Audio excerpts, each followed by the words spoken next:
एकदम नजदीक से लेना, आवाज आना चाहिए। रुक रुक, ये रुक, शैडो आ रहा है। हाँ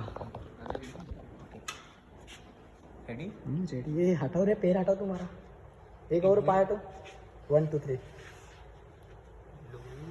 छोड़ो।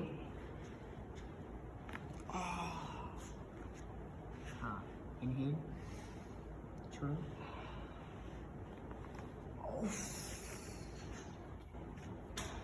अभी उल्टा।